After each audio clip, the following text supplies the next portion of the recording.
Welcome to Chapter 5. This first section is 5.1 and it's slope.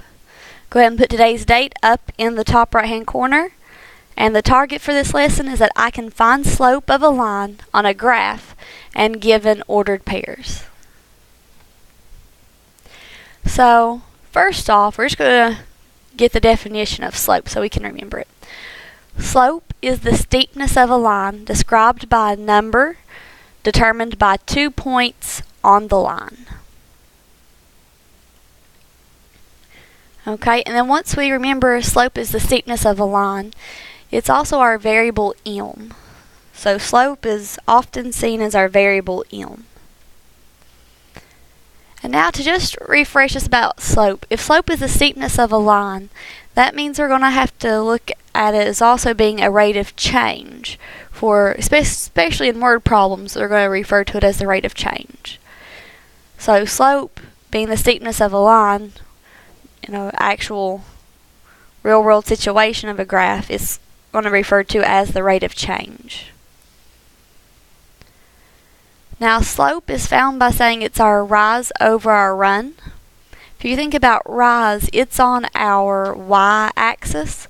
So rise is your change in y over your run, and your run is on your x-axis, so it's your change in x. So if you're given a set of ordered pairs, we use our slope formula y2 minus y1 over x2 minus x1.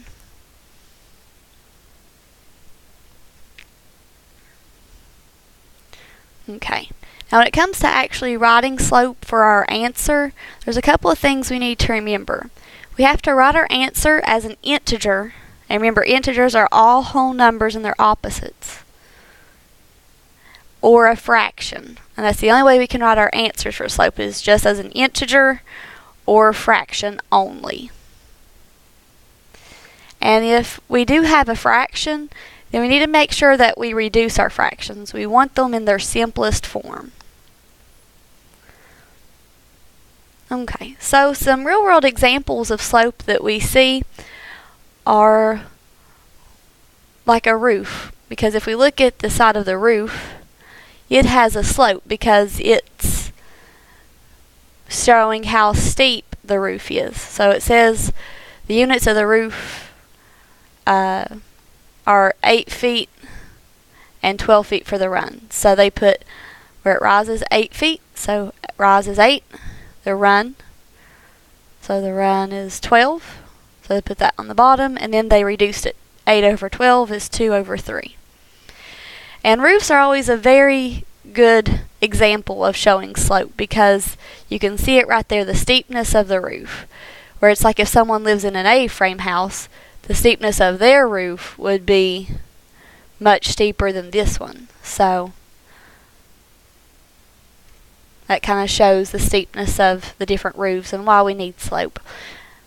Okay? And also if you refer to like ramps or anything of that sort, some ramps are steeper than others. Once again, it goes back to the slope, the rise over the run. So this just shows basically what we copy down. It's describing slope as the rise over the run. So they started with this point right here, and they showed it went up 1, 2. So the rise was 2, and it ran 1, 2, 3. So over 3. It also did it by using the x and y values. So remember, rise goes on top, so your y's, rise is y. It kind of rhymes. So 5 minus 3. 5 minus 3 is 2. And then 4 minus 1. 4 minus 1 is 3. So 2 over 3.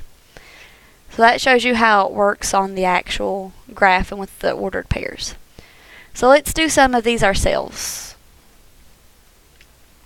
But before we get into the examples, we need to go over the 4 different types of slope. And our first slope is a positive slope, and it goes up and to the right. And just make a quick sketch of these, that way you can kind of get the visual of what type of slope it is. So positive slope goes up and to the right. Negative slope goes down to the right. And if you notice, one thing is that they're both going right. up and right and down and right. That's because if you go down and left, you're back to being a positive slope because it's like two negatives make a positive. So for your positive and negative slopes, it all refers to the right, up and right, down and right. Now our slope of 0 is a horizontal line, and it's for like if we get a line that says y equals 2, because it just has a y, so it's just going to go through your y-axis at 2, y-axis at 2, and then it's a horizontal line, because if you all remember from doing these with the table, your y value is always 2, so y is 2, y is 2. Also, if you're finding slope, if you end up with something like m equals 0 over 5, you always reduce it and say, how many times can 5 go into 0? 0 times. So slope of 0. Then our last one is an undefined slope. An undefined slope is a vertical line, and it's for like when x equals 3, because that means it's going to go through your x-axis right here at 3, and it's going to be a vertical line because that's cut through your x-axis. Also, if you're solving for slope, it's going to look like this, m equals 5 over 0, and that's going to give us an error, especially if you put it in your calculator, 5 divided by 0, because 0 cannot go into 5. Anytime 0 is on the bottom, it's going to give you an error. That means it's an undefined slope. So now that we've seen our 4 types, we've seen an example already done for us. Now let's get into our example. So example 1, it asks us to find the slope of a line that passes through negative 1, 2, and 3, 4. Okay, so whenever we see our 2 ordered pairs, we're automatically going to know that since it's not a graph, we're going to have to use our slope formula. So m equals y2 minus y1 over x2 minus x1. So then we're going to come up here to our ordered pairs and label them x1 because it's our first x value, and y1 because it's our first y, then x2, y2. And then we're just going to plug in our values. y2 is 4 minus y1 is 2 over x2 is 3 minus x1 is negative 1. So we know minus a negative is going to give us plus a positive. 4 minus 2 is 2 over 3 plus 1 is 4. We see if it can reduce, and 2 over 4 is 1/2. Okay, so that means that the slope for a line that passes through the point negative 1, 2, and 3, 4 has a slope of 1/2. So let's look at one more example where we're given ordered pairs. So our second example says the slope of the line that passes through 1, negative 2, and 1, 3.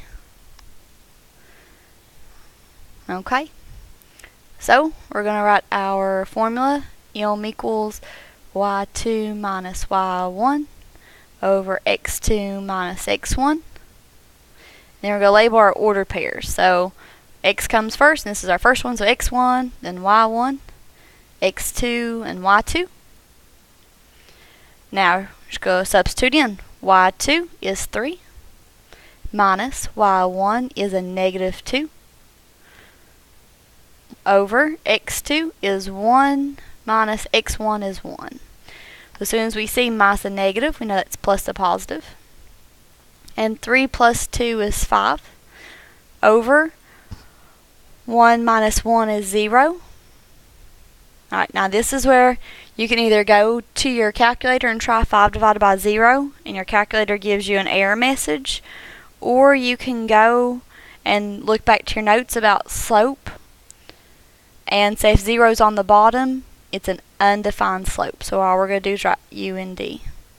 Remember, anytime your calculator tells you error, it's going to be an undefined slope, and that's all we have to write. So that means that the line that goes through 1, negative 2, and 1, 3 is a vertical line. And like I said, you can just go back here and look at your notes and say undefined means it's a vertical line. Alright, so our first examples dealt with the actual formula. Our next examples we're going to look at is going to be a graph. So for example 3, go ahead and sketch out the graph. It goes through -4, 0, and our other points at 0, 3.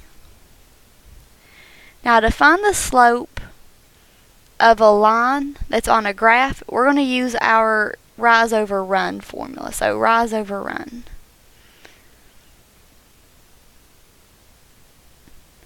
Now to find the slope of a line when it's graphed, we're going to start the same way we read. We read left to right, so we're going to find the slope left to right. So we start with the ordered pair on the left, and I have to figure out how many I have to rise, or how many I have to go up to get to our next point. So I go up 1, 2, 3. I go up 3, and that makes me even with it. So my rise is 3. Over, and I see how many I have to run. So I go back to like where I left, and from here I say I run 1, 2, 3, 4. So 3 over 4, that's a fraction. It can't reduce because 4 can't go into 3 evenly. And that's all we have to do. The big thing with this example is to remember to find slope from left to right, the same way you read. And then you can always go back and check. This line's going up and to the right, so that must mean it's a positive slope. So we look over here what we got, and it is also a positive slope. So we're good. So let's look at our last example. It's another graph. So example 4. Once again, for an actual graph of our line, we want to use our rise over run formula. Yom equals rise over run.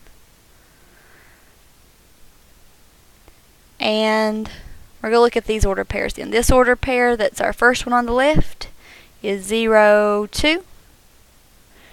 And our next one down here is 1, 0. So now, I'm going to have to look at this left point. To get to the right point, I have to go down. And because I have to go down to it, that's going to make my rise a negative number. So I go down 1, 2. So my rise is a -2 because I went down. Over. Now my run, so I go back to where I left off, and I run 1. So my run is 1. Then we see if it can reduce. So -2 divided by 1 is -2. And remember, we always want it in simplest form. And you can go back and double check. This line goes down to the right, so that means it's a negative slope. It shows right here -2, so our slope is negative, so we're good. And once again, be sure whenever you find slope that you're looking left to right. And you kind of make this triangle shape when you go down and you go right. So, same thing with our other one when we went up and right. You kind of make a triangle with the line. And that concludes our slope video lesson. Hopefully now you can find slope from ordered pairs and a graph. Thank you.